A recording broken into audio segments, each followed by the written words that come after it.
Alright, so we got beef Vindaloo for my friend Scott Snook in Newfoundland. So we're going to make a nice authentic curry here today. We're going to do it from scratch. We're going to start off by making our homemade curry powder. So I have some coriander seed, 1 tablespoon. We're going to put some celery seeds, 1 tablespoon. We're going to put in about 6 dried chilies. With the chilies in the mix, give a bit of spice. We're going to put in some coriander seed and some fenugreek. Alright, so a tablespoon of fenugreek, and we're going to get a spelling there if you need to find that, and half a tablespoon of turmeric. That gives it a nice color. 1/4 tablespoon of white pepper. And we're going to blitz that. So we're going to blend it up till it's a powder. Now with the coriander seeds are quite heavy. You got to make sure you get that to almost like dust. So I blend that for a good 5 minutes. I have some cubanella peppers. Now these are not very spicy. They give a nice sweety flavor, and they make the meal kind of meaty. They kind of break down and they kind of make the sauce nice and thick and got a great flavor. I'm going to put in 1 small tomato, chop it up, and we're going to chop up some fresh garlic and some fresh thyme. So a tablespoon of fresh garlic, a half a tablespoon of fresh thyme. We're going to chop it up. We're going to mince half an onion. So what I'm going to do is I'm going to slice it nice and thin. Give it a few slices. Make sure not to cut your finger with a nice sharp knife. And we'll give it a slice down the side, and then we just mince it up. And this is all going to break down in the curry and make it nice and thick. We're not going to use any flour or anything in this recipe, so it's just going to be thickened by the vegetables breaking down. I'm going to put in about a tablespoon of ginger. We peel it with our spoon, chop it up. Now I have here some cross rib steak, which is a tougher steak, and I got the steaks because they were just the way they're cut. I'm going to cut them into long slices, so that way it's a nice presentation on the plate. You can use any kind of stew meat is fine. I've used beef shank in the past. It's a bit fattier beef shank. This is kind of nice and lean. A little bit of salt and cracked black pepper on the beef. I got a tablespoon of demerara sugar and 5 cardamom seeds. Okay, this is the curry powder we just made. I'm putting a tablespoon and a half into the mix here, and we're going to get this on the go.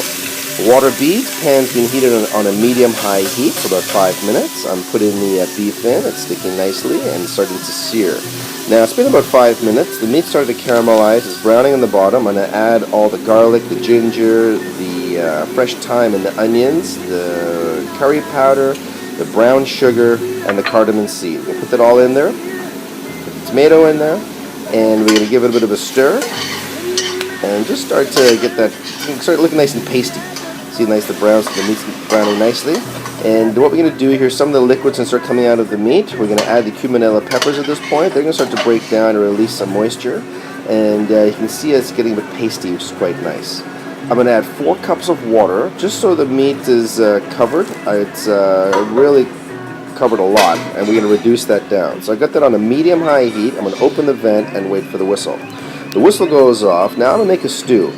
If you want to leave the lid on, it might start to spit out the side because the steam has to release from the pan, and we want to reduce this right down. So it's boiling rapidly. I'm going to put it onto a medium heat. I'm going to leave the lid ajar. So that way it's not going to spit all over the stove. We're going to make some basmati rice. We're going to get 2 cups of water into the 2-quart pot. We're going to turn it onto a medium heat and wait for that to boil. So I have the lid on, waiting for the whistle. So we got a nice bubble here. It's reducing nicely. It's a little tasty outgoing. It's starting to taste a bit yummy. Alright, whistle goes off on the rice pot. So 2 cups of water for basmati rice, 1 cup of rice. The water comes to a boil, put the rice into the pot. We're going to stick the lid right on top, and then just shut the vent and shut the stove off, because that's the way we like to do it at our house. Nice and quick and easy. Alright, so bubbling away here. It's reducing nicely. Let's have another look. And smells so delicious. I just can't wait till this is done because I'm getting hungry. Alright, so it's reducing nicely here. I'm going to let it keep going. Alright, it's now 1:20. We started about 1 o'clock. It's reduced quite a lot now. I have it on that medium heat. Right, it's got a nice heat coming through. Now the meat's a little bit tough. I'm going to add more water just to cover the meat again, and we're going to reduce it down one more time. The rice takes 40 minutes, basmati rice, and we're at 1:45 now. I started the rice at 1:20, so I'm thinking around 2 o'clock this should all be done. So it's 1:48. We're still reducing rapidly here. It's looking good. It's going down, going down, going down. Looking yummy, and it's getting thick, and you can see the colors becoming a little bit darker. Just as it cooks, it's going to darken up nicely. Okay, starting to taste yummy here. Alright, so, oh, it's got a good bite to it as well. I'm going to add a little bit of coconut milk, right? So I'm going to put in about half this tin of coconut milk. It's probably about a quarter cup. And we're going to mix it in, gives a nice little fling. A little bit of salt for seasoning. And I'm just going to reduce it down to the correct consistency, which isn't much longer now. Reduce that a little bit more, so it's nice and thick, so that way when you put the meat on the plate, the sauce will stick to the meat and make it nice and thick. Alright, so we got 2 o'clock, and basmati rice is ready, nice and fluffy. Stew looks good, it's a nice Vindaloo, and we serve it on our plates, and that's beef Vindaloo for Scott Snook in Newfoundland, and that is yummy. And that's the way Chef Warren likes to do it at dinner for 2.